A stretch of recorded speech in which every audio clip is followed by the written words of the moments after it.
সময় এমন একটা জিনিস যে ঘড়ির কাঁটার মতো টিক টিক করে সময় চলতেই থাকবে তার অনুপাত। পৃথিবীতে এমন কোনো বড় লোক নাই যে টাকা দিয়ে সময়কে কিনতে পারবে, পারবে? পৃথিবীতে এমন কোনো গরিব নাই যে পিছনের সময়কে নিয়ে আসতে পারবে সময়। এজন্য সময় হচ্ছে নদীর স্রোতের মতো, চলতেই থাকবে চলতেই থাকবে, তাকে আটকানোর ক্ষমতা পৃথিবীর কারণে, ঠিক না? এজন্য সময় খুব মূল্যবান জিনিস। আর একজন শিক্ষিত মানুষকে সবাই সম্মান করে। শিখব, করিব, বড়লোক হব, পর কল্পর হয়ে কেন রব, এরূপ প্রবল প্রতিজ্ঞা যার, হন আল্লাহ সহায় থাকে, ঠিক না?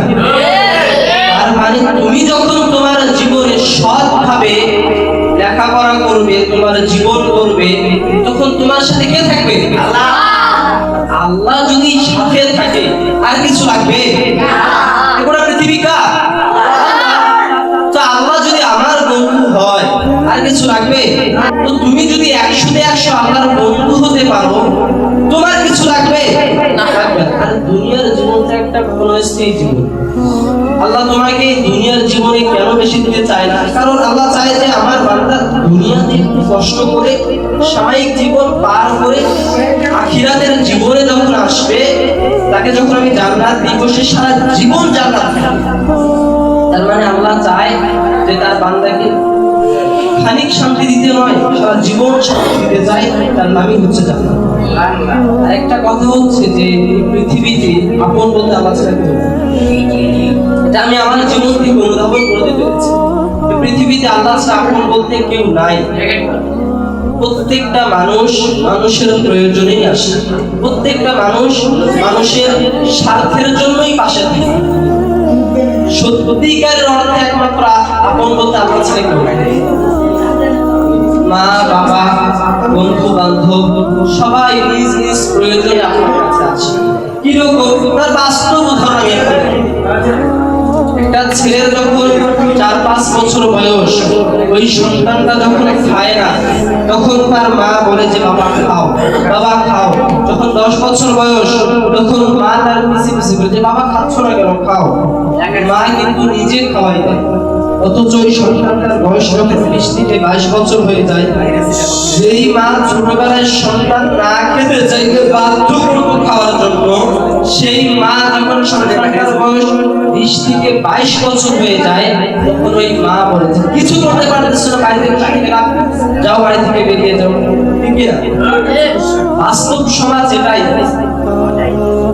আর দুনিয়া এমন একটা জায়গা, এখানে টাকা ছাড়া কেউ মূল্যায়ন অসম্ভব। যদি তুমি তোমার মা বাবাকে যদি টাকা দিতে পারো, তাহলে তোমার মা বাবার কাছে তুমি শ্রেষ্ঠ সন্তান।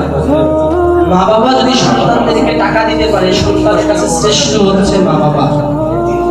একজন বন্ধু আরেক বন্ধুকে যদি যত টাকা দিতে পারবে, যত খাবার দিতে পারবে, তার কাছে তত ভালো করতে পারে।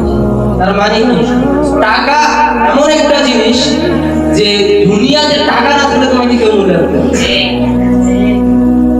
আর আল্লাহ ছাড়া আপন বলতে কেউ নাই। তার বাস্তব উদাহরণ আমি দিচ্ছি। আল্লাহ পাক রব্বুল আলামিন কোরআনে বলছে যে সাহিবাতিহি ওয়া বানি ওয়া উম্মিহি ওয়া আবি ওয়া সাহিবাতিহি ওয়া বানি।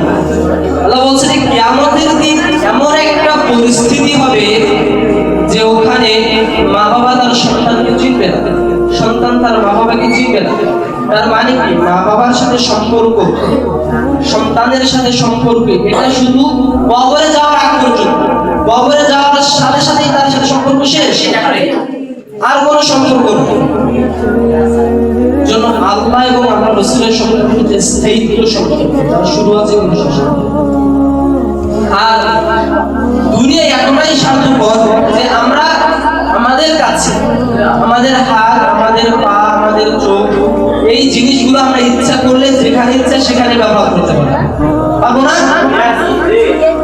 ইচ্ছা করলে একজনকে মারতে পারবো, ইচ্ছা করলে পায়ে হেঁটে বেলতলে যেতে পারবো, চিড়িবন্দর দিনাজপুর যেতে পারবো, ইচ্ছা করলে আমার হাতকে দিয়ে আমার পাকে দিয়ে আমি যে কোনো কাজ করাতে পারি। কিন্তু কিয়ামতের দিন এমন একটা সময় আসবে, তখন তোমার এই হাত আমার বিপক্ষে চলে যাবে। হাত বলবে যে আল্লাহ আমাকে দিয়ে খারাপ কাজ করেছে। জবান তখন তোমার বিপক্ষে চলে যাবে, এই চোখ তোমার বিপক্ষে চলে যাবে। যেখানে যেখানে নিজের শরীরটা নিজের সাথে বেঈমানি করবে, সেখানে মানুষের কথা বাহে জন্য তোমাকে বুদ্ধিমান হতে হবে। বুদ্ধিমান তারাই যারা আল্লাহ এবং তার রাসূলের সুন্নতকে আঁকড়ে ধরেছে, আল্লাহর ইবাদত করেছে, রাসূলের সুন্নত আঁকড়ে ধরেছে। তো বলছিলাম যে সময় একটা খুব গুরুত্বপূর্ণ জিনিস যা মানুষের জন্য অপেক্ষা করে না। তো এক নম্বর বলছিলাম কি মোবাইল, দ্বিতীয় নম্বর হচ্ছে গেমস, হ্যাঁ, তৃতীয় নম্বর হচ্ছে পর্নোগ্রাফি। মানে একজন যুবককে ধ্বংস করার মূল হাতিয়ার হচ্ছে পর্নোগ্রাফি। পর্নোগ্রাফি এমনই একটা নিকৃষ্ট জিনিস যা একজন সাধারণ যুবককে পশুর মতো বানিয়ে ফেলে। এই জিনিস থেকে বাহিরে আসতে হবে। গান বাজনা, বাদ্যযন্ত্র, গেমস, পর্নোগ্রাফি, মোবাইলে এই তিনটা বর্তমান যুবকদেরকে ধ্বংস করে দিচ্ছে। আমি বলছিলাম যে পড়ালেখার জীবনে তিনটা জিনিস ত্যাগ করতে হবে, তার মধ্যে একটা বলছিলাম কি মোবাইল, দ্বিতীয় নম্বর হচ্ছে কি নারী। ছাত্র জীবনে যদি তুমি কোনো নারীর প্রেমে পড়ো তাহলে তোমার জীবন ধ্বংস হয়ে যাবে, কথাই বাস্তব। কারণ নারী এতটাই ভয়ঙ্কর, রাসূল সাল্লাল্লাহু আলাইহি ওয়াসাল্লাম বলছে যে আমি আমার উম্মতের জন্য দুনিয়ার মধ্যে সবচেয়ে ভয়ঙ্কর বস্তু রেখে গেলাম নারী, যা পুরুষকে ধ্বংস করে ফেলে। আরে তোমরা কি জুলেখার কথা, ইউসুফ জুলেখার কথা শুনোনি? ইউসুফ আলাইহিস সালাতু ওয়াস সালামকে জুলেখা যখন ঘরের ভিতরে নিয়ে গেল, জুলেখা বলতেছে যে তুমি আমার সঙ্গে জেনা করো, কেউ দেখবে না, মূর্তি সবকিছু ঢেকে রাখছে, কেউ দেখবে না, তুমি আমার সঙ্গে জেনা করো। ইউসুফ কি বলেছে? কেউ দেখতে না পেলো, কে দেখবে? আল্লাহ তো দেখবে। ইউসুফ বলছে যে আমি পারবো, ইউসুফ বলছে যে আমি জেনা করবো, আমি আল্লাহকে ভয় পাই।